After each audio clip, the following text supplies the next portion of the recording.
ഇതെല്ലാം ടെസ്റ്റുകളുള്ളത് വെറുതെ അല്ല. ഒരു ലാബിൽ ടെസ്റ്റ് ഉള്ളത് വെറുതെ ഒരു ജോലി ഇല്ലാതെ വെറുതെ ഒരു ടെസ്റ്റ് ചെയ്യാം എന്ന് പറഞ്ഞ് ടെസ്റ്റ് ചെയ്ത് ഉണ്ടാക്കുന്നതല്ല. ഡോക്ടർ എന്നെ സത്യം പറഞ്ഞാൽ വഴക്ക് പറഞ്ഞു, എന്തിനാണ് വെറുതെ ഈ ടെസ്റ്റുകളൊക്കെ ചെയ്യുന്നത്. ഈ ആന്റിബോഡി എന്ന് പറയുന്ന ഒരു ടെസ്റ്റ് തൈറോയിഡിന്റെ മാത്രമല്ല, ആന്റിബോഡി എന്ന് പറയുന്നത് ശരീരത്തിന്റെ ഭൂരിഭാഗം കാര്യങ്ങൾക്ക് നമുക്ക് ആന്റിബോഡി ടെസ്റ്റുകളുണ്ട്.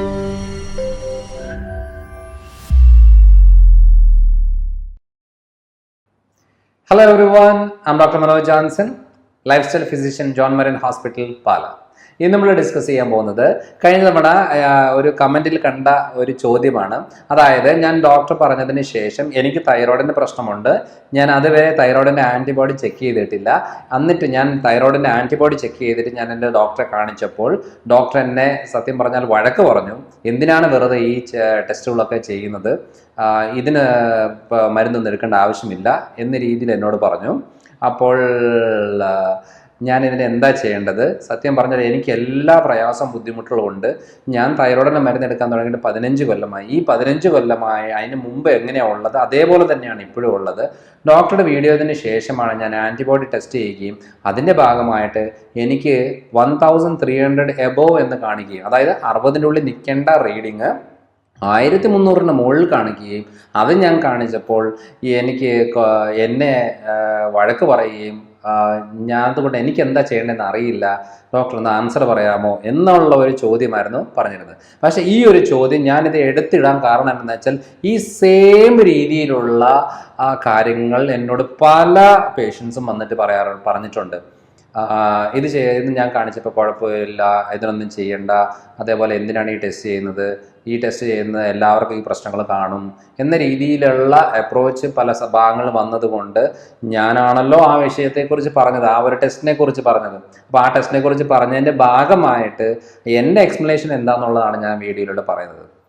അത് ആദ്യം നമ്മൾ ശ്രദ്ധിക്കേണ്ട ഒരു കാര്യം, ഈ ആൻറ്റിബോഡി എന്ന് പറയുന്ന ഒരു ടെസ്റ്റ് തൈറോയിഡിൻ്റെ മാത്രമല്ല, ആൻറ്റിബോഡി എന്ന് പറയുന്നത് ശരീരത്തിൻ്റെ ഭൂരിഭാഗം കാര്യങ്ങൾക്ക് നമുക്ക് ആൻറ്റിബോഡി ടെസ്റ്റുകളുണ്ട്. ഫോർ എക്സാമ്പിൾ, നമ്മളിപ്പോൾ സീറോ നെഗറ്റീവ് ആർത്രൈറ്റിസ് എന്ന് പറയുന്ന പ്രശ്നം, അതായത് നോർമലായിട്ട് നമ്മളൊരു റുമാറ്റോയ്ഡ് ആർത്രൈറ്റിസ് ടെസ്റ്റ് ചെയ്താൽ കിട്ടത്തില്ല, പക്ഷെ നമ്മൾ ആൻറ്റിബോഡി ചെക്ക് ചെയ്യുമ്പോൾ മാത്രമേ അതിനകത്ത് കിട്ടത്തുള്ളൂ.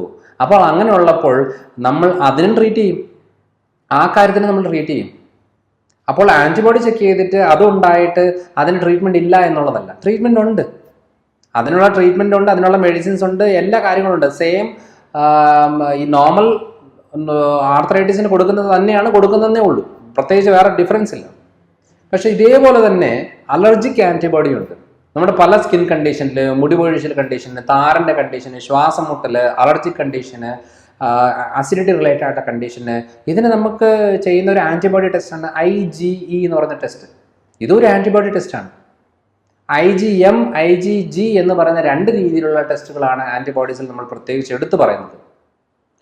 IgM എന്ന് പറയുന്നത് നമ്മൾ ഏതെങ്കിലും ഒരു ഇൻഫെക്ഷൻ വന്നു കഴിഞ്ഞാൽ അതിൻ്റെ ആദ്യത്തെ ഒരാഴ്ച 2 ആഴ്ചക്കുള്ളിലുള്ള ശരീര റെസ്പോണ്ട് ചെയ്യുന്ന ഒരു മെത്തഡിനെയാണ് നമ്മൾ IgM എന്ന് പറഞ്ഞ ടെസ്റ്റ് ചെയ്ത് നോക്കുന്നത്. IgG എന്ന് പറയുന്ന ടെസ്റ്റ് എന്ന് പറയുന്നത് 2 ആഴ്ച കഴിഞ്ഞ് നമ്മൾ ഒത്തിരി നാളുകളിലേക്ക് ക്രോണിക് ആയിട്ടുള്ള കണ്ടീഷനുള്ള സാഹചര്യങ്ങളിൽ നമ്മൾ IgG ആണ് ടെസ്റ്റ് ചെയ്യുന്നത്. അതേപോലെ H. പൈലോറി ഇൻഫെക്ഷൻ ഉണ്ടോ എന്നുള്ളതിൻ്റെ ഭാഗമായിട്ട് നമ്മൾ IgG ടെസ്റ്റ് ചെയ്ത് നോക്കും. സഡൻ ആയിട്ടുള്ള കണ്ടീഷൻ ആണെങ്കിൽ IgM ടെസ്റ്റ് ചെയ്ത് നോക്കും. ഇതെല്ലാം ആൻറ്റിബോഡി ടെസ്റ്റുകളാണ്. ഇതെല്ലാം ടെസ്റ്റുകളുള്ളത് വെറുതെ അല്ല. ഒരു ലാബിൽ ടെസ്റ്റ് ഉള്ളത് വെറുതെ ഒരു ജോലി ഇല്ലാതെ വെറുതെ ഒരു ടെസ്റ്റ് ചെയ്യാം എന്ന് പറഞ്ഞ് ടെസ്റ്റ് ചെയ്ത് ഉണ്ടാക്കുന്നതല്ല. ഓരോ ടെസ്റ്റിനും ഓരോ ഇമ്പോർട്ടൻസ് ഉണ്ട്. ആ ഇമ്പോർട്ടൻസിനനുസരിച്ച് അതിനുള്ള മെഡിക്കേഷൻസ് ഉണ്ട്. അത് നമുക്കറിയത്തില്ലെങ്കിൽ അറിയത്തില്ലെന്ന് പറഞ്ഞിട്ടില്ലേ കാര്യമുള്ളൂ. കഴിഞ്ഞ തവണ ഈ പറയുന്ന ഒരു ടെസ്റ്റിന്റെ റിപ്പോർട്ട് എടുത്തുകൊണ്ട് ഒരു ആളുടെ അടുത്ത് പോയപ്പോഴത്തേനും ആ ഡോക്ടർ ആ റിപ്പോർട്ട് എടുത്ത് വലിച്ചെറിയുകയാണ്. കാരണം എന്താണ്? അപ്പൊ ആ പേഷ്യന്റ് പറയാണ്, എൻ്റെ ഡോക്ടറെ, ഞാൻ ഇത്രയും നാളുകളായിട്ട് ഈ കാര്യത്തിന് വേണ്ടി ബുദ്ധിമുട്ട് കാണും, എന്നോട് ഈ ടെസ്റ്റ് ആരും പറഞ്ഞില്ല, ഈ ടെസ്റ്റ് ചെയ്ത് കൊണ്ടുപോയപ്പോൾ എന്നോട് വളരെ മോശമായിട്ടാണ് ആ ഡോക്ടർ പെരുമാറിയത്. അപ്പോൾ ടെസ്റ്റ് ചെയ്യുന്നതിനകത്തും മിസ്റ്റേക്കാണ് എല്ലാം പറയുന്നത്. സത്യം പറഞ്ഞാൽ നമ്മുടെ തൈറോയിഡിന് ജസ്റ്റ് ചെക്ക് ചെയ്ത് നോക്കിയാൽ മതി. ആർക്കൊക്കെ തൈറോയിഡ് ഉണ്ടോ അവർക്ക് എല്ലാവർക്കും മുടി പൊഴിച്ചിലുണ്ട്, വെയിറ്റ് കൂടുന്നുണ്ട്, ഗ്യാസിന്റെ പ്രശ്നങ്ങളുണ്ട്, ജോയിൻസിന് മസിൽസിന് എല്ലാത്തിനും വേദനയുണ്ട്, മരവിപ്പുണ്ട്, ക്ഷീണമുണ്ട്, എല്ലാ കാര്യങ്ങളുണ്ട്. അപ്പോൾ നമ്മൾ വീണ്ടും ഈ T3 T4 DSM ചെക്ക് ചെയ്തിട്ട് നമ്മൾ 25 15 എന്നൊക്കെ പറഞ്ഞിട്ട് മാറ്റിക്കൊണ്ടിരുന്ന് കഴിഞ്ഞാൽ നമ്മുടെ പ്രശ്നം എവിടെ മാറാനാണ്? ഇത് തന്നെയാണ് നമ്മൾ കൊല്ലങ്ങളോളം കഴിച്ചുകൊണ്ടിരിക്കുന്നത്. ഞാൻ പറയുന്നത് അത് ഒരിക്കലും ഇത് കഴിക്കരുതെന്നല്ല, അത് കഴിക്കണം, അത് അത്യാവശ്യമായിട്ട് വേണമെന്നാണ്, അതൊരു ഹോർമോൺ ഗുളികയാണ്. പക്ഷെ അത് മാത്രം എടുത്തതുകൊണ്ട് നമുക്ക് തൈറോയിഡിന് മെച്ചം കിട്ടില്ല. കാരണം ആന്റിബോഡിയും കൂടെ ചെക്ക് ചെയ്യണം. നമ്മൾ 3 തരം തൈറോയിഡിന് നമ്മൾ മെയിനായിട്ട് ഫോക്കസ് ചെയ്യേണ്ടത്. ഒന്ന് ബ്ലഡ് ടെസ്റ്റ്. ഒരു ബ്ലഡ് ടെസ്റ്റ് എന്ന് പറയുന്നത് തൈറോയിഡിന്റെ hormone test, T3 T4 TSH. രണ്ടാമത്തെ ടെസ്റ്റ് എന്ന് പറയുന്നത് ആന്റിബോഡി ടെസ്റ്റ്, anti-TG anti-TB എന്ന് പറയുന്നത്. മൂന്നാമത് നമ്മൾ തൈറോയിഡ് ഗ്ലാൻഡിനെ സ്കാൻ ചെയ്യണം. അപ്പോൾ തൈറോയിഡ് ഗ്ലാൻഡിനെ സ്കാൻ ചെയ്തിട്ട് നൊഡ്യൂൾസ് ഉണ്ടോ, ഗോയിറ്ററുമായിട്ട് ബന്ധപ്പെട്ടതാണോ, അല്ലെങ്കിൽ ലിംഫഡിനോപ്പതിയാണോ, ഏതാണെന്നുള്ളത് കൺഫേം ചെയ്തിട്ട്. കാരണം ഈ 3 ടെസ്റ്റുകളിലും സിംറ്റം സെയിം ആണ്. നിങ്ങളൊരു നൊഡ്യൂളുള്ള ആളുകൾക്ക് T3 T4 TSH ചെക്ക് ചെയ്താൽ കാണത്തില്ല ഭൂരിഭാഗം സാഹചര്യങ്ങളിലും, പക്ഷേ അവർക്ക് നൊഡ്യൂൾ കാണും. അപ്പോൾ തൈറോയിഡിന്റെ എല്ലാ സിംറ്റവും അവർ കാണിക്കും, പക്ഷെ മരുന്ന് കൊടുക്കാൻ പറ്റത്തില്ല. കാരണം എന്താ? ഹോർമോൺ കറക്റ്റായിട്ട് പ്രൊഡ്യൂസ് ആവുന്നുണ്ട്. പക്ഷെ അതാണ്, ആ ഒരു സാഹചര്യങ്ങളിലാണ് നമ്മൾ മെയിനായിട്ടും ഈ ആൻറ്റിബോഡി ടെസ്റ്റ് ചെയ്യുകയും സ്കാൻ ചെയ്ത് നോക്കുകയും അതിന് ഡയറ്ററി ചേഞ്ചസ് വരുത്തുകയും ഒക്കെ ചെയ്യേണ്ടത്. ആൻറ്റിബോഡി ടെസ്റ്റ് ചെയ്തിട്ട് തൈറോയിഡിന്റെ ആൻറ്റിബോഡി ടെസ്റ്റ് ചെയ്യുന്നതിനകത്ത് 2 രീതികളിൽ കാര്യങ്ങളുണ്ട്. ഒന്ന് ഈ നമ്മൾ സാധാരണ പറയുന്ന ഹൈപ്പർ രീതിയിൽ. ഹൈപ്പോ തൈറോയിഡിസം ആണെന്നുണ്ടെങ്കിൽ ഹാഷിമോട്ടോ തൈറോയിഡൈറ്റിസ് ആയിരിക്കും, ഹൈപ്പർ തൈറോയിഡിസം ആണെങ്കിൽ ഗ്രേവ്സ് ഡിസീസ് ആയിരിക്കും. ഈ 2 കാര്യങ്ങളാണ് ആൻറ്റിബോഡി ചെക്ക് ചെയ്താൽ നമുക്ക് കിട്ടുന്നത്. ഇനി അതല്ലാതെ TSI എന്ന് പറയുന്നത് തൈറോയിഡ് സ്റ്റിമുലേറ്റിംഗ് ഇമ്മ്യൂണോഗ്ലോബുലിൻ എന്ന് പറയുന്ന ഒരു വേറൊരു ടെസ്റ്റാണ്. അതാണ് ഗ്രേവ്സ് ഡിസീസിനെ നമ്മൾ സ്ട്രോങ് ആയിട്ട് കൺഫേം ചെയ്യുന്ന ടെസ്റ്റ് എന്ന് പറയുന്നത്. അപ്പോൾ ഇത്രയും കാര്യങ്ങളുണ്ട്. ഈ ആന്റിബോഡി കൂടുന്നതിന്, തൈറോയ്ഡ് ആന്റിബോഡി കൂടുന്നതിന് പല കാരണങ്ങളുണ്ട്. ഒന്ന് ഹൈപ്പോതൈറോയിഡിസം ഒരു കാരണമാണ്, അല്ലെങ്കിൽ ഹൈപ്പർ തൈറോയിഡിസം ഒരു കാരണമാണ്. രണ്ടാമത്തെ കാരണം എന്ന് പറയുന്നത് ബാക്ടീരിയൽ ഇൻഫെക്ഷൻസ്, വൈറൽ ഇൻഫെക്ഷൻസ് ഇതിനൊരു കാരണമാണ്. കെമിക്കൽ ഈ ഹെവി മെറ്റൽ പോയ്സണിങ് നമുക്ക് ആന്റിബോഡി കൂട്ടുന്ന ഒരു കാരണമാണ്. അതേപോലെ ഈ വിരശല്യമായിട്ട് ബന്ധപ്പെട്ട കാര്യങ്ങളിൽ ആന്റിബോഡി കൂടും. അതേപോലെ hyper acidity, H. Pylori infection ഉള്ള കണ്ടീഷനിലും ആന്റിബോഡി കൂടും. അപ്പം നമ്മൾ കാരണമല്ല നോക്കേണ്ടത്. നമുക്കിപ്പോൾ ഹൈപ്പർ അസിഡിറ്റി കണ്ടീഷനാണ്, ഇൻറ്റസ്റ്റൈൻ റിലേറ്റഡ് ആയിട്ട് പ്രശ്നമാണ്, അവർക്ക് തൈറോയ്ഡ് ഉണ്ടെങ്കിൽ തൈറോയ്ഡ് മാത്രം ചികിത്സിച്ചാൽ തൈറോയ്ഡ് മാറത്തില്ല. അത് ഇൻറ്റസ്റ്റൈൻ പ്രശ്നം കൂടെ ക്ലിയർ ആക്കിയെങ്കിലേ ആ ആന്റിബോഡി പ്രശ്നം കുറയത്തുള്ളൂ. അതിന് പ്രോപ്പറായിട്ടുള്ള മെഡിക്കേഷൻസ് ഉണ്ട്, സപ്ലിമെന്റ്സ് ഉണ്ട്, എല്ലാ ടൈപ്പിനും പ്രോപ്പറായിട്ട് ട്രീറ്റ്മെന്റ്സ് ഉണ്ട്. ആ ട്രീറ്റ്മെൻറ്റ് ചെയ്തുകൊണ്ട് പിന്നെ നമ്മളിപ്പോൾ എടുത്തുകൊണ്ടിരിക്കുന്ന തൈറോയ്ഡ് മെഡിസിൻ കണ്ടിന്യൂ ചെയ്യുകയും നമുക്ക് അത് കണ്ടിന്യൂ ചെയ്യുന്നതുകൊണ്ട് പ്രത്യേകിച്ച് വലിയൊരു മെച്ചം കിട്ടുന്നില്ല എന്നുണ്ടെങ്കിൽ ഞാൻ പറയുന്നത് തൈറോയിഡിൻ്റെ സ്കാൻ ചെയ്യണം, അൾട്രാസൗണ്ട് സ്കാനിങ്. അതല്ല എന്നുണ്ടെങ്കിൽ തൈറോയിഡിന് ആൻറ്റിബോഡി ചെക്ക് ചെയ്യണം. ഈ ചെക്ക് ചെയ്തതിനകത്ത് ഇതിൽ ഏതെങ്കിലും ഉണ്ടെങ്കിൽ അതിനും കൂടി ട്രീറ്റ് ചെയ്തെങ്കിൽ മാത്രമേ, അത് ആ അവയവമായിട്ട് ബന്ധപ്പെട്ടത് മാത്രമല്ല, ആൻറ്റിബോഡി കാണുക എന്ന് പറയുന്നത് തൈറോയ്ഡ് ഗ്ലാൻഡ് മാത്രമല്ല അവിടുത്തെ വിഷയം, അത് ഇമ്മ്യൂണിറ്റി പ്രശ്നമാണ്. നമ്മുടെ ശരീരത്തിലെ ഇമ്മ്യൂണിറ്റിയുടെ പ്രശ്നം കൊണ്ട് തൈറോയ്ഡ് ഗ്ലാൻഡിന് ഡാമേജ് ഉണ്ടാക്കുന്നതിനാണ് അതുണ്ടാകുന്നത്. അപ്പം നമ്മൾ ഇതൊക്കെയാണ് അതിൻ്റെ മെയിൻ കാര്യം. അല്ലാതെ അതിന് നമ്മൾ മരുന്നില്ല അല്ലെന്നുണ്ടെങ്കിൽ എന്തിനാണ് ടെസ്റ്റ് ചെയ്തത്, ഈ ടെസ്റ്റ് ചെയ്തിട്ട് ലാബുകാരോട് ചോദിച്ചിട്ട് ഈ ടെസ്റ്റ് എന്തെന്നറിയില്ല. ഇത് ഞാൻ സ്ഥിരം കേൾക്കുന്നതായതുകൊണ്ടാണ് ഞാൻ പറയുന്നത്. പുറത്തൊക്കെ നേരത്തെ നമ്മൾ നോർമൽ തൈറോയ്ഡ് വരുന്നതിൻ്റെ ഒരു 10 കൊല്ലം മുമ്പേ നമുക്ക് തിരിച്ചറിയാം നമുക്ക് തൈറോയ്ഡ് വരും എന്നുള്ളത്. അപ്പോൾ അങ്ങനത്തെ ടെസ്റ്റുകളൊക്കെ ചെക്ക് ചെയ്തിട്ട് നമ്മൾ നേരത്തെ അതിനുള്ള പ്രിക്കോഷൻ എടുക്കുകയാണെങ്കിൽ നോർമൽ തൈറോയ്ഡ് തന്നെ നമുക്ക് ഒരു പരിധി വരെ നമുക്ക് പ്രിവെൻറ്റ് ചെയ്യാൻ പറ്റും.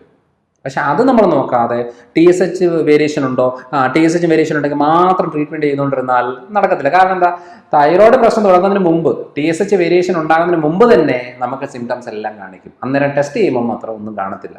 ഈ രീതിയിലാണ് നമ്മൾ ടെസ്റ്റ് ചെയ്യേണ്ടത്, ഈ രീതിയിലാണ് നമ്മൾ ചികിത്സ പ്ലാൻ ചെയ്യേണ്ടത് എന്ന് പറഞ്ഞുകൊണ്ട് തൈറോയിഡിൻ്റെ ഹോർമോൺ മെഡിസിൻസ് നല്ലതല്ല, അത് വേണം, അത് അത്യാവശ്യമാണ്, വേണ്ടതാണ്. പക്ഷെ അത് മാത്രം എടുത്താലൊന്നും നമ്മുടെ പ്രശ്നം മാറില്ല എന്നുള്ളതാണ് അതിനകത്ത് മെയിനായിട്ട് കാണുന്നത്. അതിന് ഇൻസുലിൻ പ്രൊഡക്ഷൻ കുറയണം, ഗ്ലൂക്കോസ് കട്ട് ഡൗൺ ചെയ്യണം, വെയിറ്റ് റെഡ്യൂസ് ആണ്. അല്ലാതെ നിങ്ങൾ വെയിറ്റ് കുറയ്ക്കണം എന്ന് പറഞ്ഞാൽ പേഷ്യൻസ് ചോദിക്കുന്നത് എങ്ങനെ വെയിറ്റ് കുറയ്ക്കും, അതുകൂടെ ഒന്ന് പറഞ്ഞാൽ. അല്ലാതെ എനിക്ക് തൈറോയ്ഡ് ഉണ്ട്, എനിക്കറിയാം തൈറോയ്ഡ് ഉണ്ടെന്ന്, ഞാൻ അതിനാണ് ഈ മരുന്ന് എടുക്കുന്നത്, പക്ഷെ എൻ്റെ വെയിറ്റ് കുറയുന്നില്ല. ഇതാണ് ആളുകളുടെ പരാതി. എങ്ങനെ വെയിറ്റ് കുറയാനാ? ആന്റിബോഡി കിടക്കുന്നത് കൊണ്ട് എങ്ങനെ വെയിറ്റ് കുറയാനാ? നമ്മൾ TSH നോർമലായിട്ട് കാര്യമൊന്നുമില്ല. വെയിറ്റ് കുറയണമെന്നുണ്ടെങ്കിൽ അതിന് നമ്മൾ പ്രോപ്പറായിട്ടുള്ള diet pattern, life style modifications, കാര്യങ്ങളെല്ലാം വരണം. എത്രയോ പേർക്ക് മാനസിക പ്രശ്നം ഉണ്ടാകുന്നത്, സൂയിസൈഡൽ ടെൻഡൻസി ഉണ്ടാകുന്നത്, ആങ്സൈറ്റി ഡിപ്രഷൻ പ്രശ്നം ഉണ്ടാകുന്നത് ആന്റിബോഡി പ്രശ്നം കൊണ്ടാണ്, അല്ലാതെ നോർമൽ തൈറോയ്ഡ് കൊണ്ടല്ല. അപ്പോൾ കാരണം ഇതൊക്കെ തൈറോയിഡിനെ ബാധിക്കുന്നതാണ്. തൈറോയിഡാണ് നമ്മുടെ സ്വഭാവത്തെ ബാധിക്കും, നമ്മുടെ നെർവ്സിനെയും നാഡികളെയും മസിൽസിനെയും എല്ലാത്തിനും ബാധിക്കുന്നതാണ്. ഇതാണ് അതിൻ്റെ സത്യാവസ്ഥ. അതുകൊണ്ട് തൈറോയ്ഡ് ആൻറ്റിബയോട്ടിക് ട്രീറ്റ്മെൻറ്റ്സ് ഉണ്ട്, നമുക്കതിന് നല്ല രീതിയിലുള്ള റിലാക്സേഷൻ കിട്ടുന്നതാണ്. നമുക്ക് മെഡിസിൻ എടുക്കുന്നതുകൊണ്ട് ഒരു മെച്ചം കിട്ടുന്നത് നമ്മൾ ആൻറ്റിബോഡിയും കൂടെ ട്രീറ്റ് ചെയ്തിട്ട് അതും കൂടെ നോർമലായിട്ട് കൺട്രോൾ ചെയ്ത് വരുമ്പോഴാണ് അത് മാറ്റം വരുന്നത്. ഇനിയിപ്പം ആർക്കെങ്കിലും ഇനിയിപ്പോൾ എൻ്റെ ഒരെണ്ണം ചെക്ക് ചെയ്യാം, ഇനിയിപ്പോൾ എൻ്റെ ഡോക്ടറെ കാണിച്ച് ചിലപ്പോൾ വഴക്ക് പറയായിരിക്കും എന്തിനാ ചെക്ക് ചെയ്യുന്നത് വെച്ചാൽ, നിങ്ങൾക്ക് സംശയം ഉണ്ടെന്നുണ്ടെങ്കിൽ ഇവിടുത്തെ ഓൺലൈൻ കൺസൾട്ടേഷനിൽ നിങ്ങളത് കോൾ ചെയ്തിട്ട് കൺഫേം ചെയ്താൽ മതി. എൻ്റെ ആൻറ്റിബോഡി ഇത്രയാണ്, ഞാൻ എന്താ ചെയ്യേണ്ടത് എന്ന് ചോദിച്ചാൽ അതിനെ ക്ലിയർ ആയിട്ടുള്ള ഗൈഡൻസ് പറഞ്ഞു തരും. ഓപ്ഷനൊക്കെ ഉണ്ട്, നമ്മളത് റിസർച്ച് ചെയ്താൽ മതി. നമ്മളോട് അറിയണം നമ്മൾ എന്താണ് മെഡിസിൻ എടുക്കുന്നത്, നമ്മൾ ഈ മെഡിക്കേഷൻസ് കൊണ്ട് എന്താണ് ഉദ്ദേശിക്കുന്നത്, എന്തൊക്കെ മാറ്റമാണ് വരുന്നത്, എന്തുകൊണ്ടാണ് ഇത്രയും നാളായിട്ട് ഞാൻ മരുന്നെടുത്തിട്ട് മാറ്റം വരാത്തത്. ഈ ചോദ്യങ്ങൾക്കൊക്കെ ആൻസർ നമുക്ക് കിട്ടിയെങ്കിൽ മാത്രമേ നമ്മളൊരു ചികിത്സ ചെയ്യുന്നതുകൊണ്ടുള്ള മെച്ചമുള്ളൂ. ഇതാണ് അതിൻ്റെ സത്യാവസ്ഥ. അതുകൊണ്ട് തൈറോയ്ഡ് ആൻറ്റിബോഡി കൂടുന്നതെന്ന് പറഞ്ഞാൽ വെറും തൈറോയിഡിനെ മാത്രം ബാധിക്കുന്ന പ്രശ്നമല്ല. തൈറോയ്ഡ് ആൻറ്റിബോഡി നമ്മുടെ സ്വഭാവത്തെ ബാധിക്കും, ഇമോഷൻസിനെ ബാധിക്കും, റിലേഷൻഷിപ്പിനെ ബാധിക്കും, ജോയിൻസിനെ ബാധിക്കും. എനിക്ക് എൻ്റെ അടുത്ത് ഒരു മുട്ടുവേദനയായിട്ട് വന്നതിൽ ഒരാൾ വന്നു കഴിഞ്ഞാൽ അവർ 5 കൊല്ലമായിട്ട് മുട്ടുവേദന ഉണ്ടെന്ന് പറഞ്ഞാൽ ഞാൻ ആദ്യം ചെക്ക് ചെയ്യുന്നത് തൈറോയ്ഡ് ആൻറ്റിബോഡിയാണ്. വെറുതെ മുട്ടുവേദന ചികിത്സിച്ചിട്ട് യാതൊരു കാര്യമില്ല. അതുകൊണ്ടാണ് അവർ എല്ലാവരും പറയുന്നത് എനിക്ക് നടുവേദന മുട്ടുവേദനയാണ്, കുറേ കൊല്ലങ്ങളായിട്ട് ചികിത്സ എടുക്കുന്നു, മാറ്റമില്ല എന്ന് പറഞ്ഞാൽ തൈറോയ്ഡ് ആൻറ്റിബോഡിയാണ് ചെക്ക് ചെയ്യേണ്ടത്. ഞാൻ ഇത്രയും ഇമ്പോർട്ടൻസ് എന്തിനാണ് തൈറോയ്ഡ് ആൻറ്റിബോഡി കൊടുക്കുന്നതെങ്കിൽ ഞാൻ ഏറ്റവും കൂടുതൽ ചികിത്സിക്കുന്നത് ഈ ആൻറ്റിബോഡി പ്രോബ്ലംസിന് ആയതുകൊണ്ട് മാത്രമാണ്. അതാണ് ഭൂരിഭാഗം കാര്യങ്ങളുടെ റൂട്ട് കോസ്. അത് നമ്മൾ ക്ലിയർ ആക്കിയാൽ നമുക്ക് ഭൂരിഭാഗം പ്രശ്നങ്ങൾ ക്ലിയർ ആവും. അല്ലാതെ ഞാൻ 10 കൊല്ലമായിട്ട് മരുന്നെടുക്കുന്നു, 20 കൊല്ലമായിട്ട് മരുന്നെടുക്കുന്നു എന്ന് പറഞ്ഞിട്ടൊന്നും യാതൊരു കാര്യമില്ല. മരുന്നെടുത്താൽ 2 ആഴ്ച കൊണ്ട് തന്നെ നമുക്ക് നല്ല മാറ്റങ്ങൾ വരണം. അതാണ് കറക്റ്റായിട്ടുള്ള ചികിത്സാ രീതി എന്ന് പറയുന്നത്. അപ്പോൾ ഒരു മരുന്നും മാറ്റാനോ കുറയ്ക്കാനോ കൂട്ടാനോ അല്ല ഞാൻ ഈ പറയുന്നത്. നിങ്ങൾ എടുക്കുന്ന മരുന്നിൻ്റെ കൂടെ കുറച്ച് വേരിയേഷൻസ് വരുത്തി കഴിഞ്ഞെങ്കിൽ മാത്രമേ ആ എടുക്കുന്ന മരുന്ന് നമ്മുടെ ശരീരത്തിൽ ഉപയോഗപ്പെടുത്തുള്ളൂ എന്നുള്ളതാണ് അതിൻ്റെ സത്യാവസ്ഥ. അപ്പോൾ അടുത്തൊരു വീഡിയോ ആയിട്ട് വരാം. Bye.